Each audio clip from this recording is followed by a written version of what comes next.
Hi everyone and welcome to today's video. Today I'm going to be doing a review of the Logitech MX Master. I've had this mouse for about 2 months now, and to be honest I really like it. It's well built, it has a very sleek design, it's got lots of custom buttons, the thumb scroll wheel is something that I particularly like.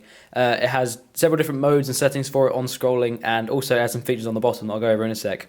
The first thing we have to mention is pricing, and to be honest, I am not a massive fan of the pricing of this mouse. It's actually £70, or at least that's what I paid for it at the moment, which is about $100 I believe. For a mouse, I think that's pretty ridiculous, and I would price this more at about £50 because, to be honest, I do think that it's a very good mouse. I like how it's built, as I've already said, and it is very impressive. It feels very high quality, and it's got a lot of good features that are worth the money. However, £70 seems a bit steep, considering it doesn't do anything that no other mouse on the market can do. In terms of features, as I've already mentioned, we've got the thumb scroll wheel here. This side panel here, where your thumb rests, is actually a function button, which can be customized to do several different things. And if you press this button again, it actually scrolls in increments, so I can feel it clicking through each increment individually, and that allows for much more precise control. In terms of what's on the bottom, we have an on and off switch. There's then a connect button for Bluetooth pairing, and there's also a selector button, so you can connect this to up to 3 devices using Bluetooth and select between them by pressing this. So for example, if I had it connected to, say, 2 different computers, one of them's on 1, one of them's on 2, I could press this to switch between them and control 2 computers at once, which is very cool. It also comes with a small USB adapter that plugs into a USB slot on the computer, so you don't have to connect it by Bluetooth, and that's what I do mostly for this.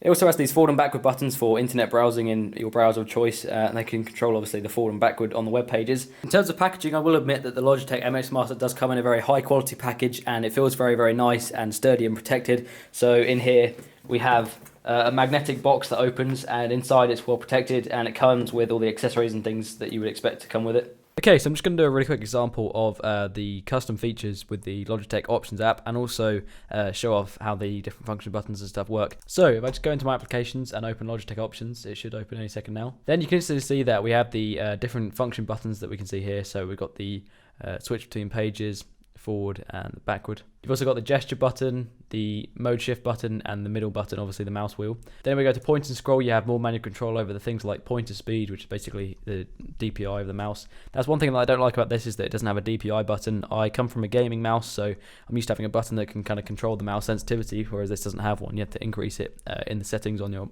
PC. We've got scrolling speed, which is obviously the speed at which you roll the mouse and how fast the page goes up and down. Scroll direction is just based on what you're used to. So for example, Macs have opposite or inverted scroll directions to PCs.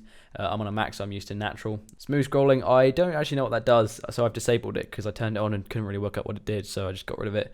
But if anyone knows, then obviously feel free to post it in the comments or just let me know. Thumb wheel speed, that is the thumb wheel on the side, which is this one here. That's how fast it scrolls left and right. Thumb wheel direction obviously is the same as scroll direction, but obviously sideways. Smart shift, as far as I can tell, is the switching between the ratchet mode on the scroll wheel and the free spin. So we've got the two here for fixed scroll wheel mode, ratchet and free spin. I think changing this is the same as pressing this button here. It doesn't seem to have any effect, but I just keep it in ratchet because that's what it came on. But yeah, basically pressing this button allows you to switch between these two modes, and I'll do a demonstration of that now. So I've opened a Google Sheet, and I thought I'd do this so that you guys can see the numbers along the side.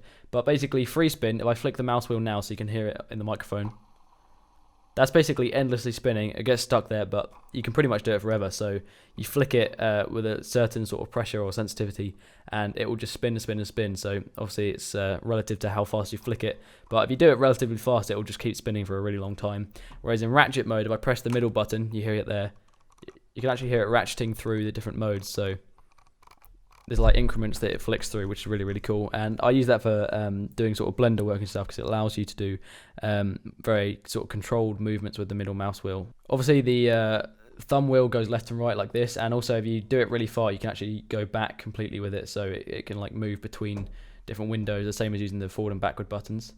And finally, so let's say I have a few different windows open, which I actually do at the moment anyway, so that's fine.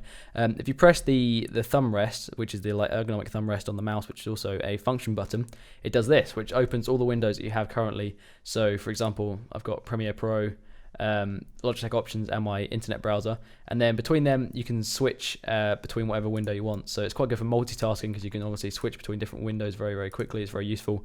I use this a lot for editing, because I have 2 monitors, and if someone sends me a Facebook message or something, I can quickly switch between my editing windows and the internet browser so I can see the message. This can also be customized to do lots of different things. This is actually the video that I'm editing here. I'm recording it in separate parts, so I'm already halfway through it, and I've got it going in the background. But yeah, the function button can be customized to do a lot of different things, but I quite like it on the window selection.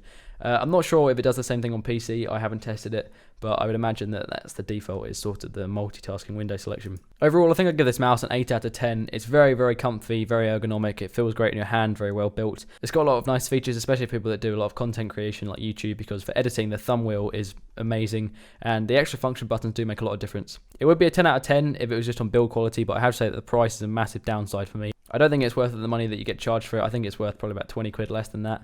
I would price it at about £50, and I think it has been that amount of money before, but they've raised the price for some reason, and I was unfortunate enough to want to get one when they raised the price, and I didn't feel like waiting until it went down, so I just bought one and bit the bullet. But honestly, I don't think I should have paid as much as I did for it. Overall, I would definitely recommend it if you have a bit of extra money to spend. It's very well worth the money, and I don't regret buying it, but I just do think it was a bit expensive. Thank you very much for watching this video. If you enjoyed it, consider liking and subscribing, and I'll see you next time.